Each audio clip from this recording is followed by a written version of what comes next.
All right, man, I want y'all to go check out my boy Dame J new album, No Regrets. And I'm telling you, this brother got 10 straight bangers on here, not a filler song. Upper echelon engineering, production, and obviously he got the bars. Definitely a banging album right here. You don't want to miss out on this. One of the best underground albums I heard. So go check out his new album as soon as possible. I'll put the Apple and Tidal links in the description, but it's on all streaming platforms. Go check out my boy Dame J. You won't be disappointed. Peace. All right, man, we back. Goodfellas Sports TV. Got a couple basketball related videos. So let's get done. A few of them. Let's get this one done. Shaquille O'Neal responds to Draymond Green, and Green basically said that him and Steph Curry will kill Shaq in a pick and roll. And Shaq clapped back and said that that Golden State Warriors team couldn't hang Jermaine in his era. I'm just thinking, I believe he's talking about Draymond, Steph, in the Clay version. And maybe even talking about the Kevin Durant version. But let's talk about is Shaq telling the truth. And we're going to speak on Shaq saying that the NBA season should cancel. And I kind of agree with him. But hey, let's get into it. Hit that subscribe button, bell icon button, share the video. Appreciate everybody that tap in. Check out our NBA Talk playlist for more videos like this. And I agree. You know, kind of just to talk about the original version of the Warriors. That version could have beat and went down as probably the greatest team of all time as far as record and playoff run wise. What they won 72, 73 games or something like that. But Harrison Barnes just didn't show up. People forget that. That's why they got Kevin Durant, because Harrison Barnes, he just didn't show up in that series. Had he just shot 40%, they would have won that series. And then also they suspended Draymond Green, and that helped. That helped as well get LeBron a ring. But as far as just the team as well, they had no matchup. They had no matchup for Shaquille O'Neal and David Robinson and Tim Duncan and guys of that nature, man. You know, the Arvidas opponents, the Rasheed Wallaces of the world. That would have been an uphill battle. Chris Webber, Vlade, Peja. Even if they brought that style into 2000s, they was aggressive, a little bit way more aggressive, even though they had took the hand check rule out for Jordan. And I'll get to my last dance review later on. Or it depends when I drop this video. They were still more aggressive on the perimeter. And like James Worthy said in one of his videos, he said, you think we couldn't pick, Steph Curry and those guys up 90 feet? They were more physical on the perimeter. And like I said, a jump shooting team like that, they can steal a couple games, in a series. But they're not going to beat teams like that. That's kind of evolution of the NBA. Like we talked about in our Hip Hop 101, how they killing hip hop. They killed the big men in the NBA. And that is a combination of Michael Jordan, and that is a combination of Dirk Nowitzki, right? Michael and Dirk and guys like them two.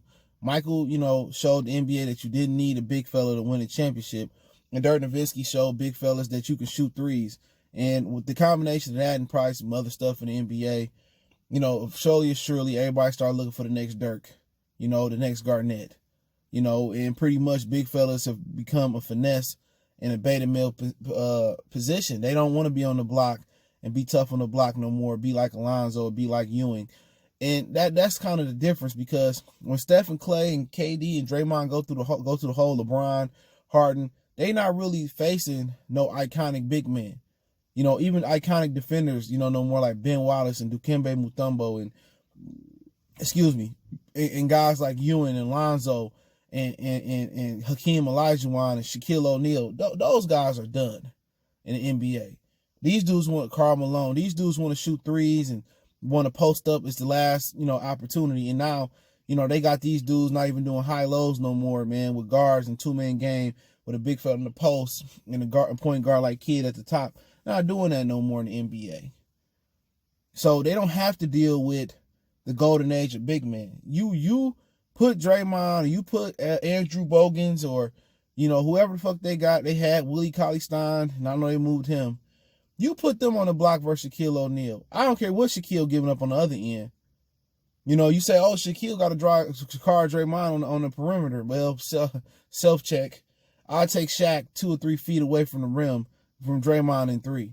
Them big fellas gonna get you 30 and 20 versus that Warrior team. Maybe even get 50 and 20 type games. They're gonna murder that front line. And on top of that, you got the perimeter killer in Kobe.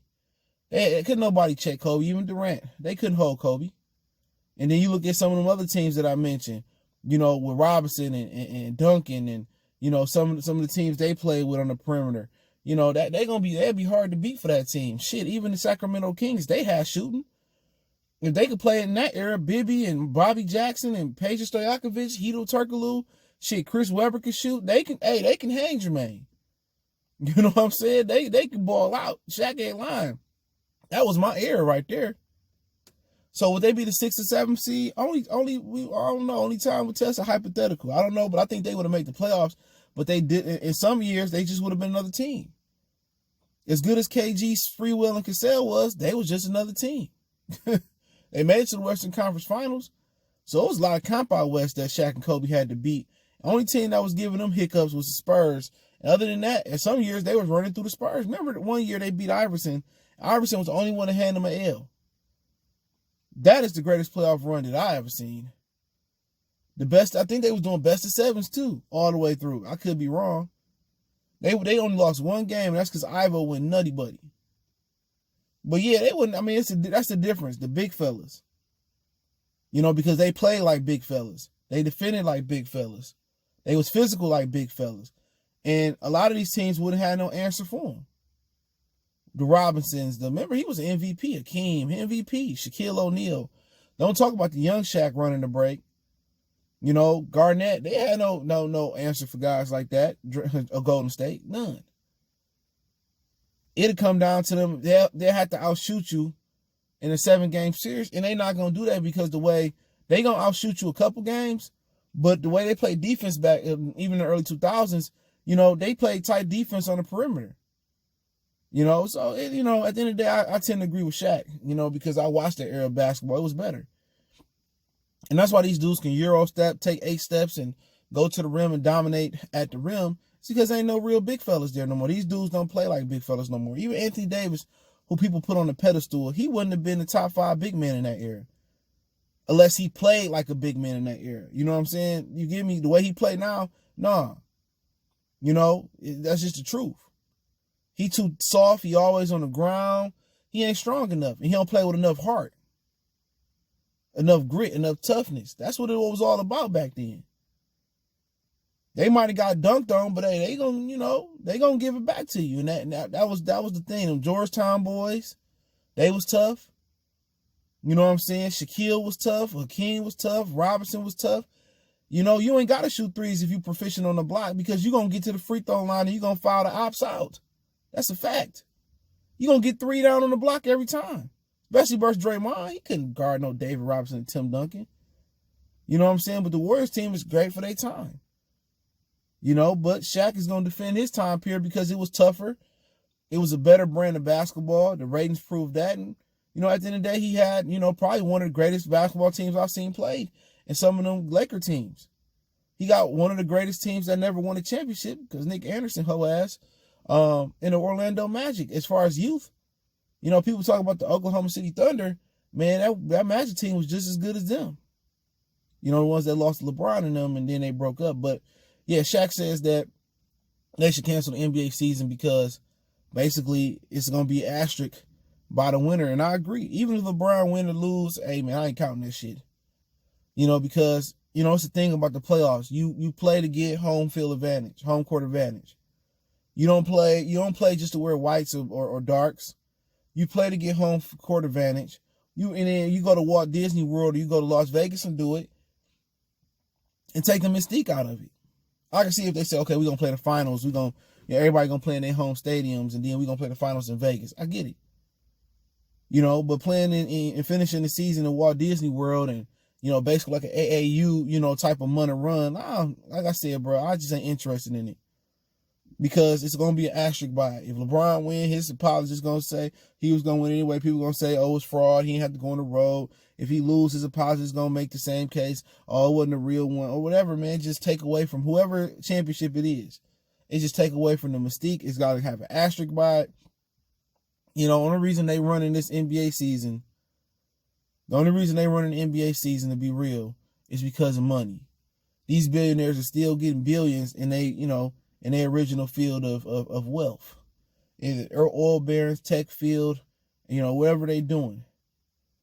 And they just being greedy. And then you got the situation where, you don't even know who's going to be in shape or not. You're going to have a lot of injuries coming back, soft tissue injuries coming back. You can train them dudes at training camp for a month, but that ain't the same. You can't simulate real game speed.